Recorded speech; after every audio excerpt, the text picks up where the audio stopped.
WCLN 1170 Radio and Cable Channel 16 are pleased to present We Should Know, hosted by J.W. Simmons, an upbeat, informative look at people, places, and issues facing our community. This education-based analysis of issues will remain positive and informative as we consider closely what we should know. Ladies and gentlemen, welcome back. Thank you for being with us today. We Should Know it's on there. Each and every Tuesday at 2:30, we come to you on Star Communications, Channel 16, WCLN Radio. Every Tuesday, we try to bring you some additional information or more information or maybe some new information about things that you need to know more about, things that maybe are affecting and impacting your lives. Today, we're talking with one of those folks that most likely everybody out there listening has some things going on that somehow this person has some information about the dynamic of the world that you're doing that in, and it's called investments, and particularly as it relates to securities with the North Carolina Department Secretary of State. And I want to talk to John Maron today. John, let me stop for a moment and just thank you for being here because your schedule is tremendous. You're all over the state of North Carolina. Did I read over 1,300 plus programs you've done in North Carolina? All 100 counties. All 100 counties. We're real proud of that. About that. And the Secretary of State's office has a department that looks specifically at and tries to educate people on some of the possible areas of fraud for investors and other things. Now this, just so folks will know going in, this is kind of stepping it up a little more than just the day-to-day scam that you see. We're talking deep-weighted investment issues, correct? Yes. Yeah. And as director of that department, you see a lot of things that I guess folks don't see or probably cannot even imagine. We do see a lot of really heart-rendering kinds of scams, and the effects that these things have is beyond just the mere financial losses. Oftentimes, these kinds of scams have devastating social effects. We've seen instances where churches have been split in two because of a scam that gets into a church, and then you've got people pointing fingers at one another. Well, I wouldn't have gotten into this had you not made it, suggested that I do, things like that. And the societal costs are oftentimes not quite as easily understood as the mere financial losses.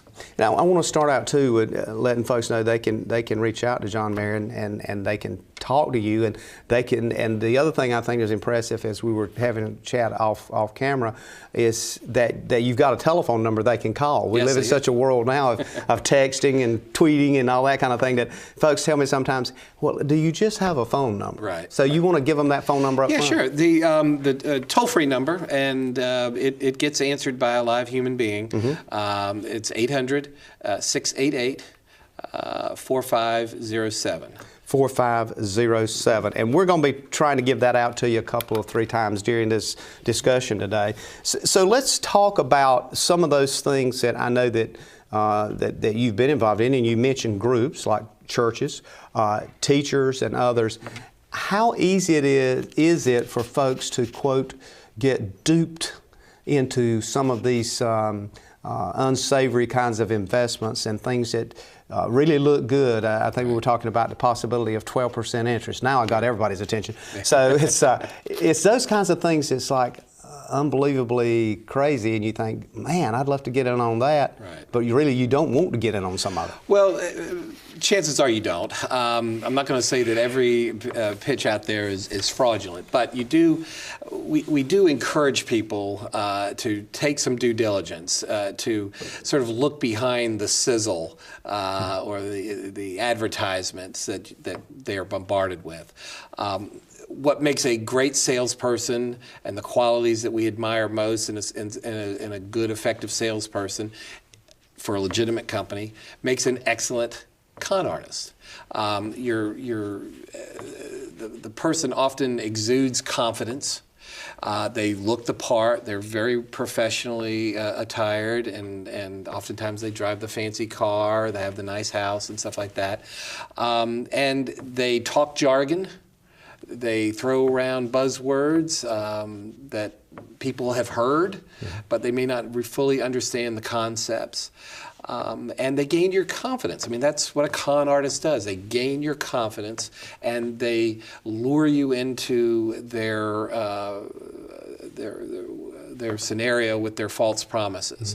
And what I try to tell people when I'm doing my outreach programs is to remove emotion from the situation. The con artist wants you thinking with your heart. I say, investing, whether to invest is a business decision. And so treat it as a business decision. Treat it as if you were buying a house or buying a car, some major purchase. You're going to ask for information. You're going to verify the information that the person is telling you before just simply handing over a check. Again, I like to say, the con artist wants to make you think that you can have a 10-layer triple fudge chocolate cake, eat the entire thing, and not gain an ounce. And as you can tell, there is no such thing as a magic cake. And so just remove emotion from the decision. Take some time. The single best thing that any person can do to minimize their risk of falling victim to a fraudulent investment scheme is to take 5 minutes to call our office, the number I gave you, 800-688-4507, and ask to speak with one of our registration agents and just say, hey, look, I'm getting ready to do business with this person. What can you tell me about them? Are they registered? What kind of history do they have? Have they ever been sanctioned by anybody? Those are important bits of information that the average investor needs to have, and it's free. I mean, it's information they deserve to have, and it's just a phone call away. And there's folks dedicated to doing just that at the Secretary of State's office that look into these issues and are able to, at least, even if the person is registered, give you some information on the background, where they operate, some of the kinds of particulars that might be important to you. Sure. Now, it's important for your viewers and listeners to understand the types of people that we deal with, that we register. All right, the Secretary of State's office in the Securities Division, where I work, we have a very narrow strip of financial crimes and areas of regulatory oversight. We are dealing with what is legally called a security. All right. The types of professionals that are licensed by us, regulated by us, are stockbrokers and a class of people called investment advisors, registered investment advisors, okay? Now, there are differences between the two. The stockbroker is basically a salesperson. They are selling product, okay? The investment advisor is selling knowledge. They are selling expertise on how markets work and what kind of asset ratio you should have and where your investments should be to hopefully maximize performance for you. You will have a sit-down conversation with both, and the stockbroker is required to know who you are as an investor. How risk tolerant are you? What is your investment profile? And so under the law, they may only recommend to you investments that fit your specific situation, your investment profile. They can't make broad generalizations about you as a class of person. They have to know you individually and make recommendations that are tailored to you specifically, okay? Now, that being said, if you come to them and say, let's say your investment profile is a conservative investor. You have principal that you want to preserve, maybe with some modest growth, but you're basically a conservative investor. But if you've heard about Bitcoin and you really want to get into Bitcoin, which is a very risky type of investment. I want to spend some time on that shortly, okay. as soon as we get to it. Yeah. And you come to your broker and say, I want to invest in Bitcoin. Well, you have just taken them off the hook. If as far as the requirements, Going to the investment advisor. Now, the investment advisor has a fiduciary responsibility to you, the client. They must put your interests ahead of their own. Okay, not so with the broker. The broker, as long as he makes recommendations that fit your profile, if he has a choice of products that are, in your investment profile, but they have maybe different rates of commission for him, he's under no real obligation to act in your best interest. So the broker's just selling product. Selling product. And you're buying product. And you're buying If you're product. willing to buy what he's selling, everything's good. Right. And they get a commission on the buy and the sell. So they get it both ways. Okay. The investment advisor, as I said, has a fiduciary responsibility to you. They have to put your interests ahead of their own. And they have to both of them have to disclose potential conflicts of interest to you. But again, the investment advisor has to put your interests ahead of theirs, even in a situation where there's an apparent conflict. They have to have a good reason why they're making recommendations for you to put your assets in whatever allocations they're talking about, even if they are getting, say, a commission from the brokerage firm whose product they're selling. Okay. So, but both are required to be registered. Both are required to be registered. And the thing about it is, every single broker nationwide has to be registered. Every single investment advisor nationwide has to be registered. There's a centralized database of all of these people, okay? And the value of your listeners calling us is that we can look those people up. Doesn't matter where they are. We can look them up and confirm that they are registered to sell or provide services here in North Carolina, and whether there have been any other regulatory actions or things taken against them, complaints filed against them. And even if they're registered like in another state, an adjoining state or far away, would that show up on the registry? Oh yeah, yeah, definitely, yeah. So it doesn't matter where they are registered; they would show up on that national registry. Exactly. It doesn't matter where they're physically located. There's an indication as to which states they are eligible and lawfully registered in order to conduct business. We're going to take our first break, and we're going to be back in a moment. Ladies and gentlemen, thank you for being with us. We're talking with John Maron, and we're talking about securities, investments. We're talking about things that can impact your life rather. Experiencing slow internet? If you have a fast internet package, the problem is most likely your wireless router. With more devices using Wi-Fi, your wireless router may not be able to deliver the speed and coverage you need. We now have the leading solution to enhance your internet experience. Using small devices in a mesh network, these Wi-Fi appliances cover just about any size home so that all your devices can operate to their fullest potential. Whole home Wi-Fi from Star Communications. Get the most out of your internet connection. Ladies and gentlemen, welcome back. We Should Know's on the air. I want to thank you for being with us. John Maron, Marion's with us. I keep mispronouncing his name. John, thank you for being with us. And I want to kind of get back to the area we were talking about as far as investments. But I want to quickly move into an area of the unknown, which is to a lot of people, including myself, is this whole area of the internet and applications as it relates to cyber. And I also want to get you to kind of fill us in on this whole issue of what in the heck is Bitcoins, and should I have a pocket full of them? Bitcoin. Well, that is an emerging type of investment opportunity. Bitcoin, what is important for people to understand is Bitcoin is the first of what has become a burgeoning industry of cryptocurrency. Okay, cryptocurrency is the broad term, and it basically is a computer program that anybody with a little bit of computer knowledge can create their own digital coin and put it out there on the internet for anybody to buy if they so desire.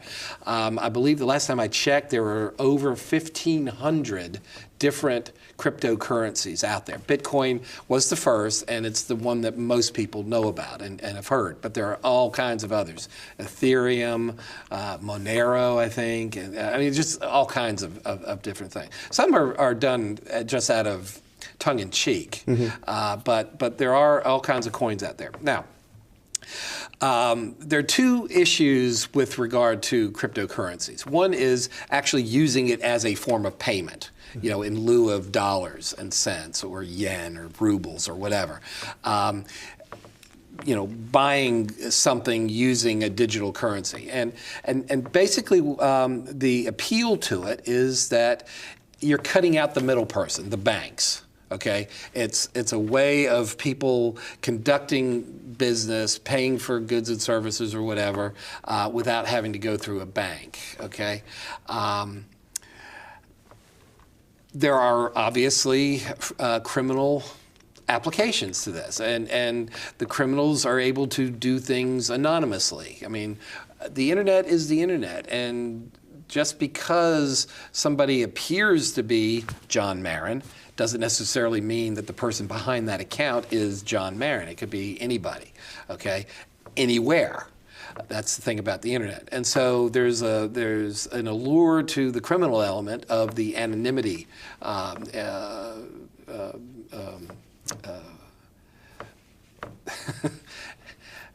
appeal of being anonymous.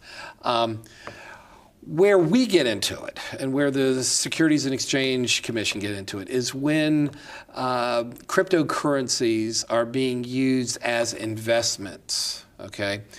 Where you are investing in this digital asset. And what, again, we want people to understand is the law generally requires any type of investment, any type of security, the law presumes that you start from a position of that thing has to be registered, okay? So that investors have an opportunity to know what it is that they're investing in. Is registered, when we hear the word registered, should we consider that to be kind of synonymous with validated? There's some sense of validation to it if it's registered? Not entirely. You can't assume that, it doesn't mean that it's a good investment, okay? It just means that, like I said earlier with regard to the registration of your investment professionals, it just means that they've done what the law requires, and they have registered it and put it out there with a regulator. Okay, the regulator doesn't have the responsibility of going back and making sure that it's a good investment. Gotcha. Okay, it's just that it meets certain legal requirements. Okay, so anything that is put out there for sale as an investment generally has to be registered with either the feds or with the states in which they're trying to sell these things and solicit investors. There are a series of exemptions from the law, from having to be registered, that are too complicated to get into in this segment here.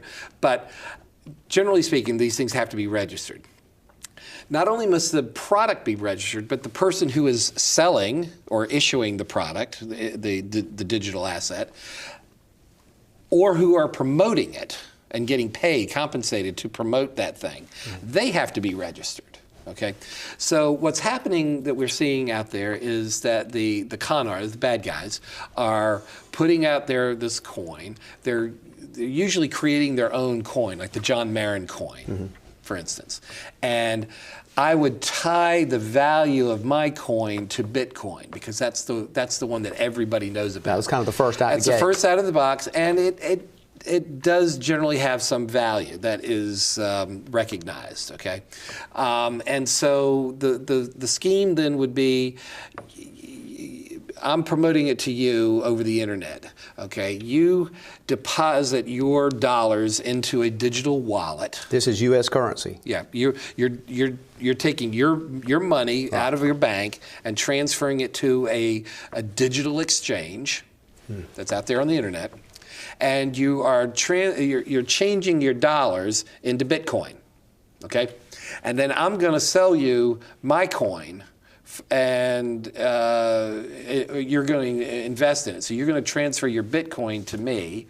If I'm a bad guy, I've just taken your money. Well, it's 4,000 or 400,000, it's gone. Exactly, it's gone. And If, however, I'm trying to attract more investors, then I might say, JW, for every person that you refer to me who buys my coin, I'll give you some, a fraction of Bitcoin back. Okay, well, as I said earlier, the law says if you're promoting this thing and you're getting compensated, you have to be registered as well. Well, you don't know that. And you may have unwittingly committed a felony. Wow. So by just participating? By participating in this unregistered activity, okay? And so, where this is really exploding is with the younger crowd, the millennials and X and Y generation. X Y generation. If you want to have your hair set on fire, go to YouTube and type in cryptocurrency and just see the breadth of stuff that pops up. You'll see people who are out there promoting all kinds of different things, and they're glitzy, they're fast, they're hey, I'm a Bitcoin billionaire, and look at my fancy car or all this stuff, all because I'm doing this, and they don't recognize that they're probably doing illegal stuff because they're not registered. The thing that they're promoting isn't registered, and they're just taking other people's money. And it's kind of sad. So the question would be, how hard is it in the job you're in and with the law enforcement investigators you have and all this kind of thing, how hard is it to control or to even think about enforcing this? Well, that's an interesting question. I mean, we could spend all of our time and energy and efforts focused on the internet, and that would be that wouldn't necessarily serve the greater good of the people of North Carolina, in my opinion. We have taken action. We were one of the first states to take enforcement action against a company that was called Power Mining Pool. And what Power Mining Pool was doing was they were enticing investors in the computers, the servers that are necessary to mine Bitcoin. In order to mine Bitcoin, you solve a series of mathematical problems. And I mean, we're getting really deep into the weeds here and I don't want to confuse a lot of people, but basically the company was saying, we're buying all these computers that are going to work 24/7, 365, solving all these equations and mining Bitcoin. And you can, all the Bitcoin that we get, you can have a piece of it. You're investing in that, okay? Well, they had this slick website that had these two characters, Mike and Andrew Conti. They were the promoters. They were two brothers located in Central Europe. Okay, well, they were cartoon characters. Okay, that's how they presented themselves on the thing. Now, we did some investigating, and we determined that this thing was nothing more than a big Ponzi scheme, and we shut it down. We issued what is known as a cease and desist order. Okay. We don't know if there is actually an Andrew or Mike Conti. We don't think that they are actually in Central Europe. We think they're somewhere out in the Far East somewhere, but we don't know. And as soon as we issued our cease and desist order in January of 2017, their website went dark. At the time, that company ostensibly was worth $3.4 billion. In Bitcoin or real currency? In real currency. Is what the market capitalization was. $3.4 billion of this thing. And as soon as our order hit, the website went black and that $3.4 billion was gone. Well, that $3.4 billion was going to be gone anyway because it was nothing more than a Ponzi scheme. Yeah. But so we have had effect, and as I said, we were one of the first states. Texas and some others, Massachusetts, have taken action against some of these companies. And as I said, I mean, they just keep popping up, and we're hopeful that the actions that we and some of the other states and the feds have taken will sort of serve as kind of a general deterrent or a public warning for people to be careful about getting into these things. And when you look at the market that they address, they also could pull folks in that are boomers and so forth, because the millennials have such sway on those people. They may be able to pull them in. We're going to take another break, and then we'll be back. Ladies and gentlemen, we're talking with John Maron. We want to thank you for being with us today. We're talking about something that's very important to you. It may be your investment as it relates to retirement, other investments. Stay tuned. We'll be back. You come out to replace a bad sensor, and that adds a 5-year commitment to my contract, and you don't tell me? Here's your sign. Switch to the sign that's keeping homes secure and customers happy all over the area. Security from Star Communications. We pride ourselves on fair pricing and quick, friendly service every time.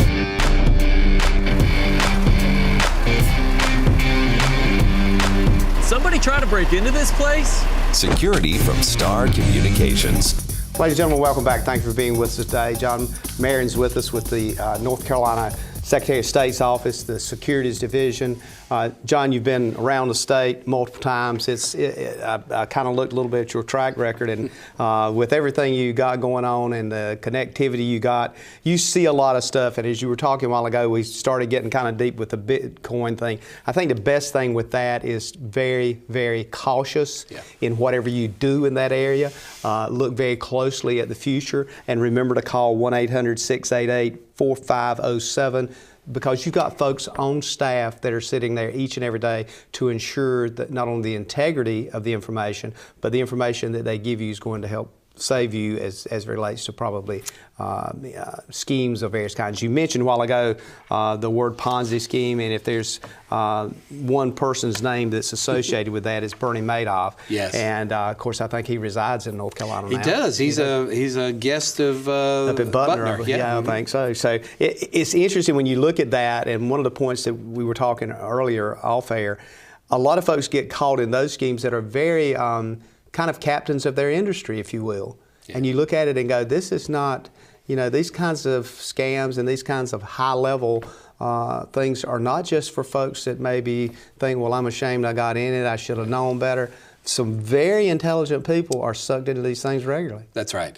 And it's important for your viewers and listeners to realize that, when somebody gets scammed, it is human nature to feel ashamed, embarrassed, and to just not want to speak about it, and just hopefully it'll go away and say, okay, I learned my lesson, I'll never fall for that again.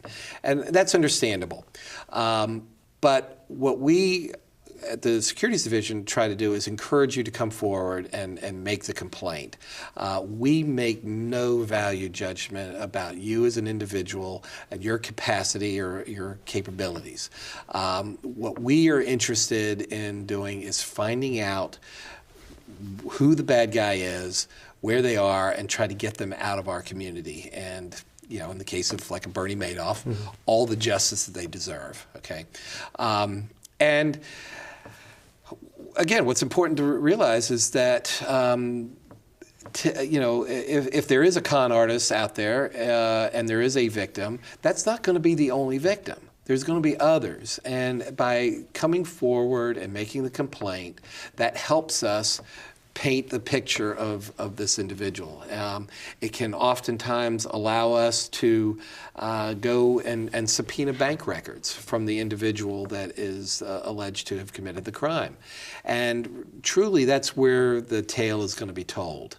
Once we get hold of the records, then we can figure out where the money came from, where the money went. Did it actually go to a legitimate investment opportunity, or was it frittered away in wine, women, and song?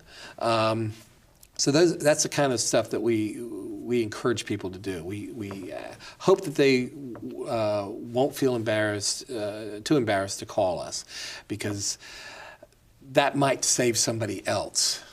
Because the con artist is going to continue working in their neighborhood and in the community until they either disappear on their own volition or they get caught.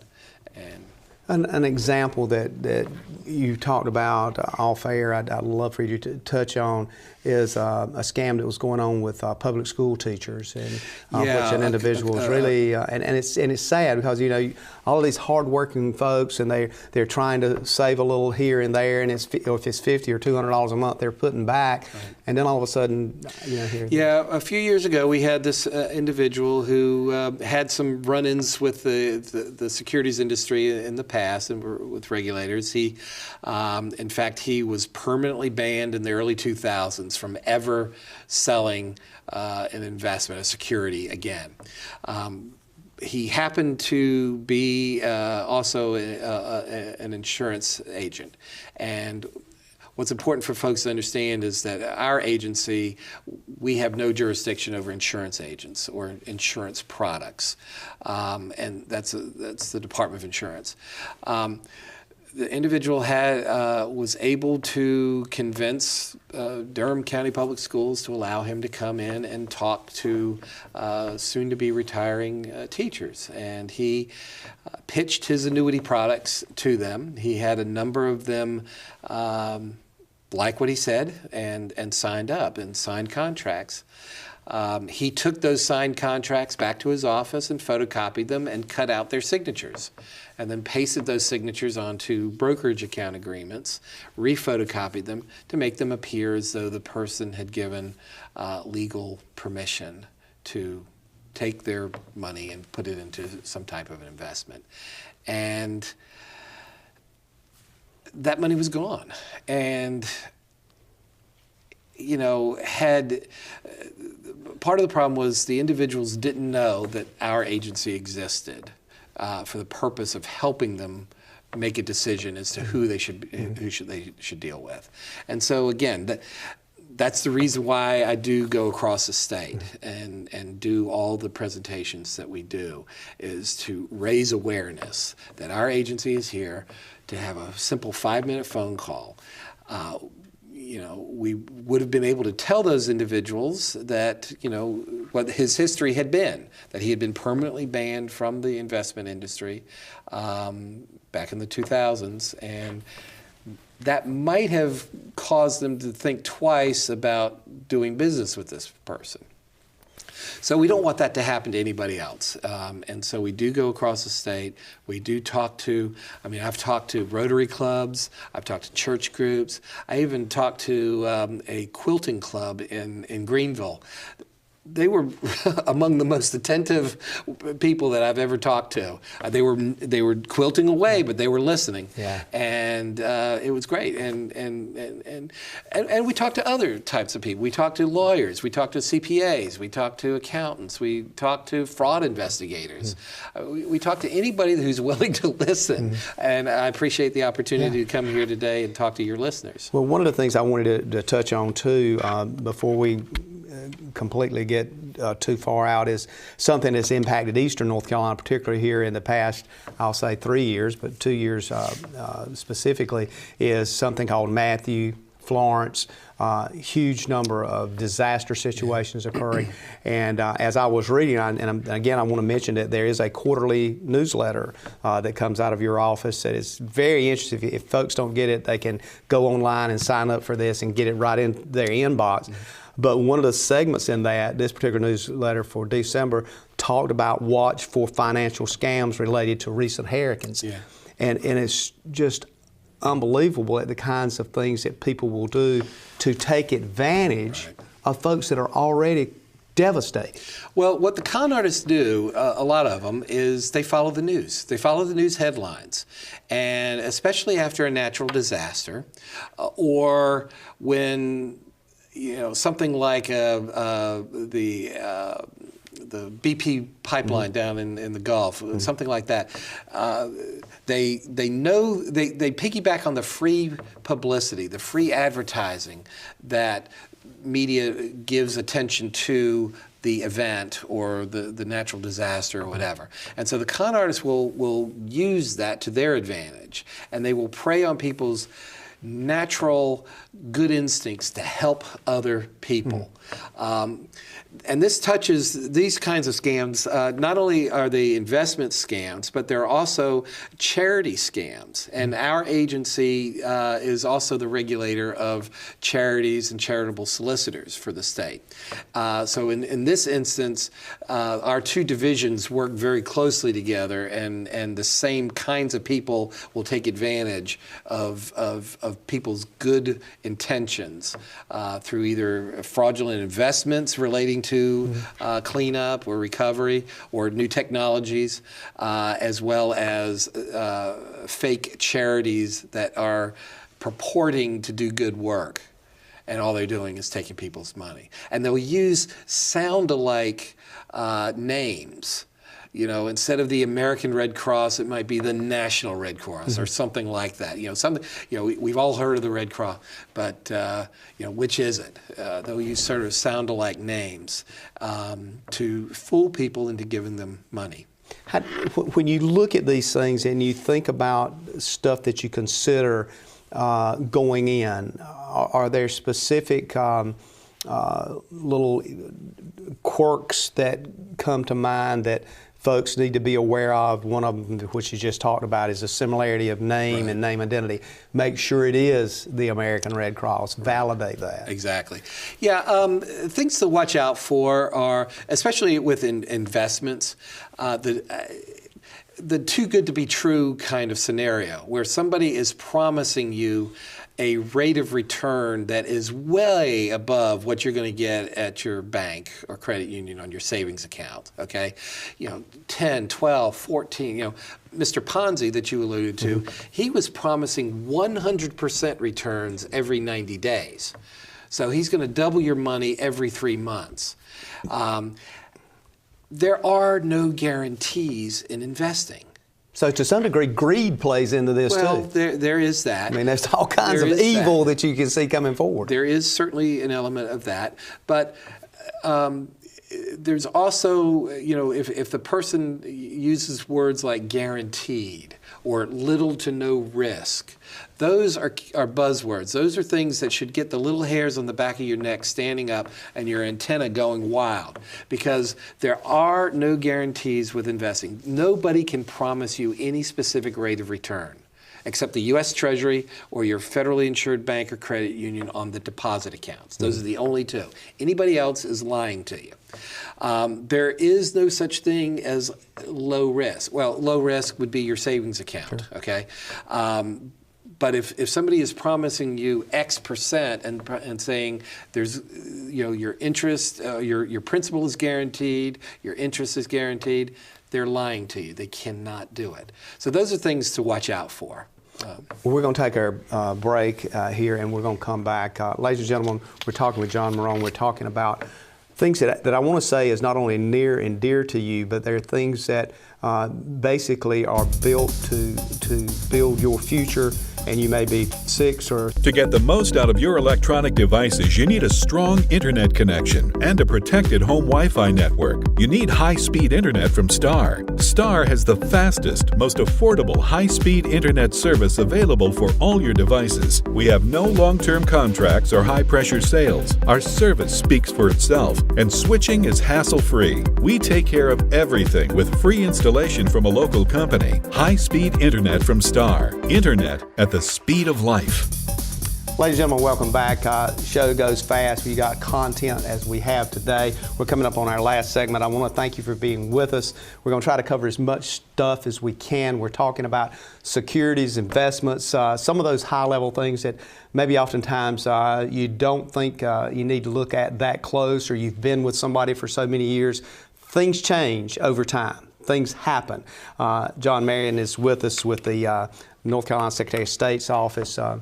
John, you got a tremendous group of people, and I know when I when I talk to you or when I read anything, you're always referencing the team. Yes. And you've got a team. I do. So when we give people this 800-688-4507, there are people there. It's I don't know how to say this, but it's a human being is going to answer the phone, and hopefully we don't get misrouted and get duped here. But these are people that are consciously trying to save folks from a lot of heartache. Yes. And if you start losing everything, there's a lot of heartache.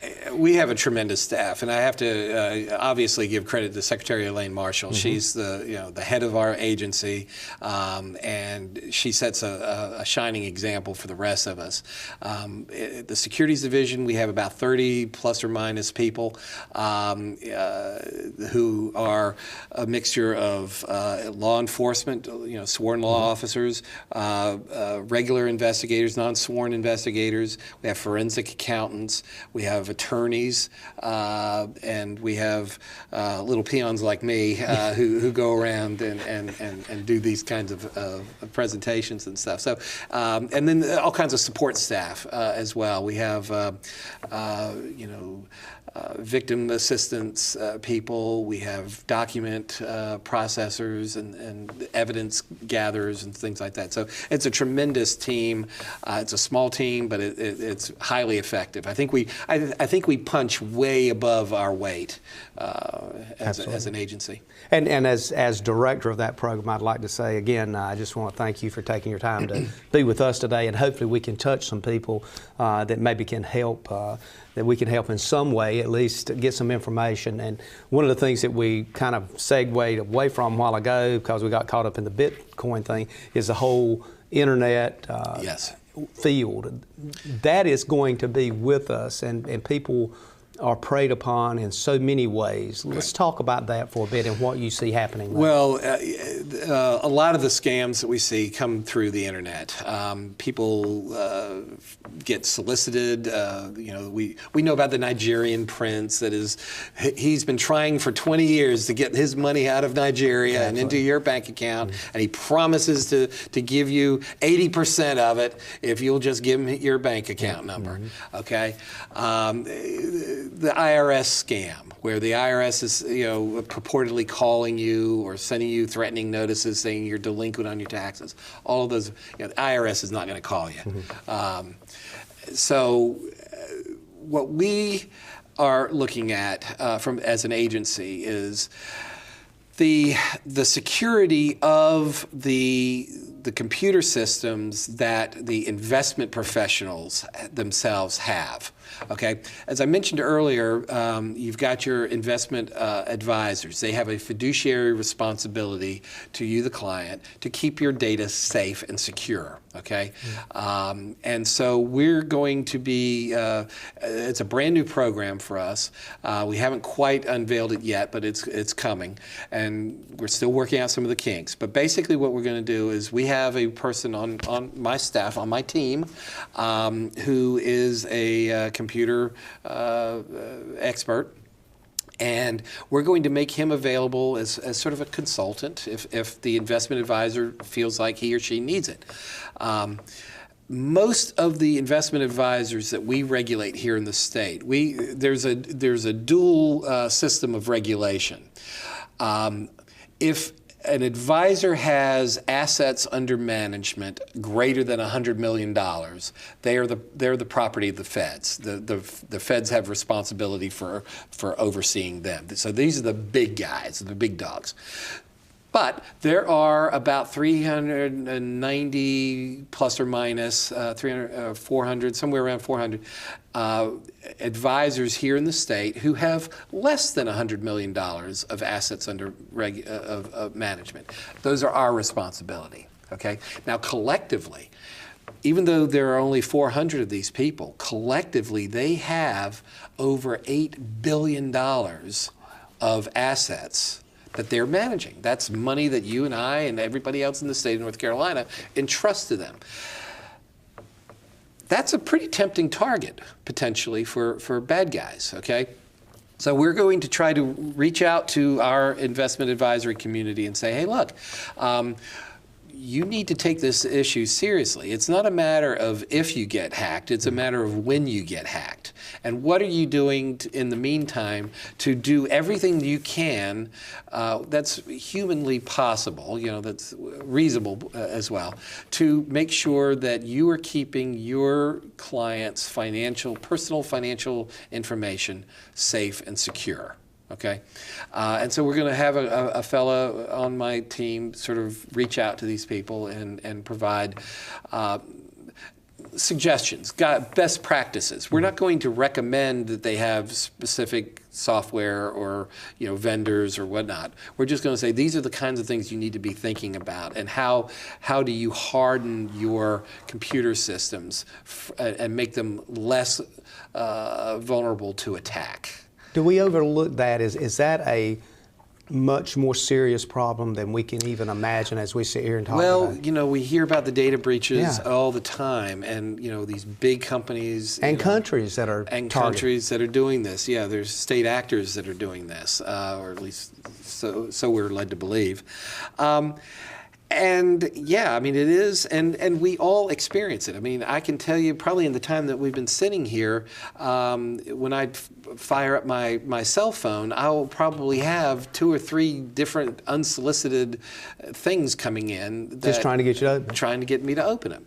And, part of our outreach to the professionals with the cybersecurity is also, there's a component going back to the individuals. We're going to encourage them to be mindful of their own computer systems. Because let's say you inadvertently open up a malicious email that has a keylogger code, virus, and you don't know about it.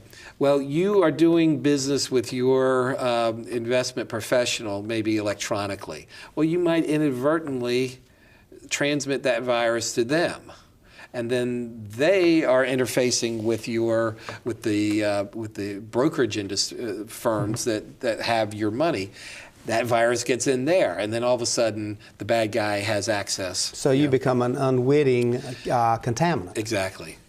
So, as I said, this is an evolving area for us, but it is one that the other states and the federal government are going to start, kind of being concerned about, because it does pose a very real and present danger. And it's not going to lessen, if nothing else, it's going to increase in dynamic and complexity. Yeah. With that said, I know we've talked about a lot of pretty big issues here. The scams that we hear of a lot in our communities, what I call the $2,000 to $3,000 scams.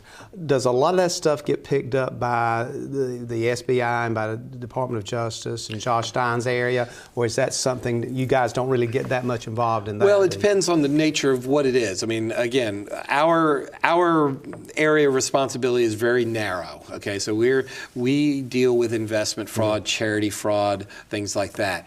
If we're talking about, your pavers or your roofing contractors or whatever that come through, and that would be the Attorney General's office. And a lot of times they'll go after criminal indictments with those folks as well. And I think there's so many, it's just beyond our ability, even on this show, and I consider that we've got a pretty good chunk of time to talk to people. It's just impossible to touch on each and every one of these issues, and the creativity of how people basically steal folks' money.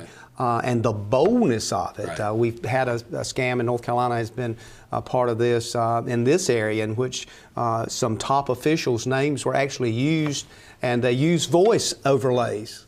I mean, it's unbelievable. And I want to caution folks that if there's any question, just stop what you're doing and don't proceed further. Just take a moment, take a deep breath. Step back and ask yourself, is this investment right for me? And if you think it is, do some additional digging. Don't just take the word of the person who has the vested interest that this is a legitimate deal. Use our office. Call us to check to verify that the person and the product are registered. That's the first and best thing you can do. Call the Better Business Bureau. What do they know about this individual? Call the Attorney General's office. What do they know about this individual? Talk to people you trust and who may have had dealings with this person. Just do a 360 evaluation as opposed to a one-to-one evaluation. You just need to take some time to think about it. If it sounds too good to be true, it usually is. And this number, again, I want to give it out, is 1-800-688-4507, 1-800-688-4507. A real person will answer the phone. A real person will talk to you about whatever your question is and get you connected, if nothing else, to somebody. Right. I want to give you a quick few minutes, about 30 seconds, to wrap up. Okay. And again, thank you for being with us. Well, I appreciate it. This has been an excellent conversation, and I hope the listeners will take us up on our offer to help them out. They can also find additional information on our website, which is www.sosnc.gov. Secretary of State NC.gov, and we have all kinds of good information there as well.